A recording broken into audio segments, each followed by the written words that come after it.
इस वीडियो ने तुम्हारे अंदर आग नहीं लगाई ना, डिसलाइक मारकर चैनल को छोड़ देना, पर आग लगी ना तो चैनल को सब्सक्राइब करके ही जाना। तो लेट्स स्टार्ट द वीडियो। एक बंदे को उसकी कंपनी बेचने के बाद 1000 करोड़ मिला था।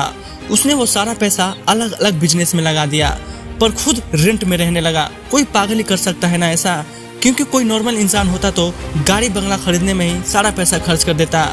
ये पागल इंसान और कोई नहीं, एलन मस्क है, क्योंकि आज वर्ल्ड की कई लीडिंग कंपनी का मालिक है। क्योंकि आज इनका नेटवर्थ है 1,40,000 करोड़, और ये सब उसके पागलपन, उसके जिद का ही नतीजा है। क्योंकि भीड़ के साथ चलना तो आसान है, पागलपन ही चाहिए भीड़ से हटकर कुछ करने के लिए। जिस बंदे को कभी उसकी भारी आवाज की वजह से रेडियो से रिजेक्ट कर दिया गया था, उसने जिद पकड़ी, उसने वो मुकाम हासिल किया जिसके कई लोग सपने देखते हैं। जी हाँ, मैं बात कर रहा हूँ अमिताभ बच्चन की। उनकी पहली सुपरहिट मूवी जंजीर आने से पहले उनकी 17 मूवी फ्लॉप हो चुकी थी, फिर भी वो अपनी जिद नहीं छोड़ी और आखिरकार कामयाबी को उनके जिद के आगे झुकना पड़ा। विराट कोहली का भी एक ऐसा ही किस्सा है जो क्रिकेट के लिए उसका पागलपन, उसकी जिद को बयां करता है। 2006 की बात है, विराट कर्नाटक में रणजी खेल रहे थे और पहले दिन 40 रन बना के नॉट आउट रहे। शाम को उनके घर से खबर आई कि उनके पापा की डेथ हो गई है। सबने एक्सपेक्ट किया कि विराट तुरंत घर के लिए निकलेगा। कुछ ने तो यहाँ तक डिसाइड कर लिया था कि उसकी जगह पर और कौन खेलेगा, पर दूसरे दिन विराट बल्ला लेके पिच पर खड़ा था और उस हालात में उसने सेंचुरी लगाई और अपनी टीम को जिताकर ही अंतिम संस्कार के लिए निकल गया। इसे पागलपन नहीं तो और क्या कहेंगे। लाखों में किसी एक के पास ही ऐसी जिद, ऐसी पागलपन होता है और वही कुछ हट के कर जाता है। दिन का 15-15 घंटा काम करने के लिए सिर्फ एनर्जी नहीं, बल्कि उस काम को करने के लिए जिद और पागलपन होना चाहिए। क्योंकि ऐसी जिद पागलपन परसेंटेज में नहीं, नंबर्स में होते हैं।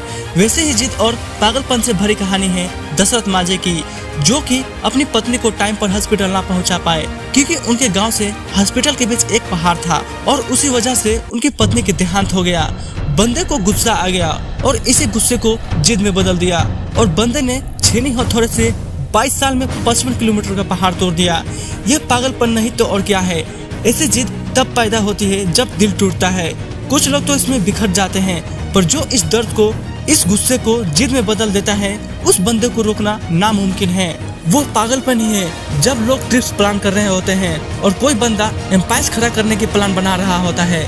जब सब नौकरी ढूंढने के चक्कर में होते हैं, तब कोई पागल नौकरी देने की सोचता है, पर ऐसे ही पागल आगे जाके बिल गेट्स, स्टीव जॉब्स बनते हैं। ये पागल सक्सेस के लिए हमेशा भूखे होते हैं कि कभी सेटिस्फाई नहीं होते। यही पागल, यही जिद ना तो इन्हें सोने देती है और ना ही रुकने देती है। एक जिद्दी इंसान कभी भी शांत नहीं बैठेगा, 1000 बार फेल होगा, पर वो उसकी जिद, उसका पागलपन और एक बार ट्राई करने पर मजबूर करेगा। और ये तब तक मजबूर करेगा जब तक सफलता उसके आगे घुटने ना टेक दे। यही पागल इंसान, यही जिद्दी इंसान इतिहास बना देगा। यकीन नहीं आता तो हिस्ट्री उठाकर देख लो, भला कौन बंदा 1000 बार फेल होने के बाद भी कोशिश करना नहीं छोड़ता।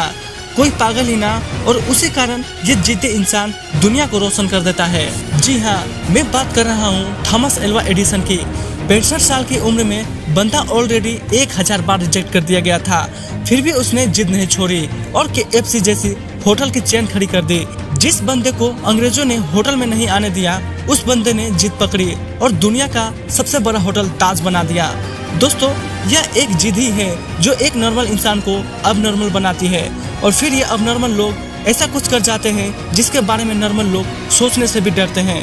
इसलिए आपको जो भी अच्छा लगता है, जो आप करना चाहते हो, पागल बन जाओ उसके लिए और जान लगा दो उसे हासिल करने के लिए। क्योंकि जब तक ये जिद, ये पागलपन नहीं आएगा, तब तक आप नॉर्मल ही रहोगे। अगर नॉर्मल रह के ही मरना है तो ऐसे ही जियो, पर एबनॉर्मल होना है तो जिद्दी और पागल बनना पड़ेगा। वीडियो अच्छा लगा हो तो चैनल को सब्सक्राइब जरूर करना। तब तक के लिए जय हिंद, वंदे मातरम।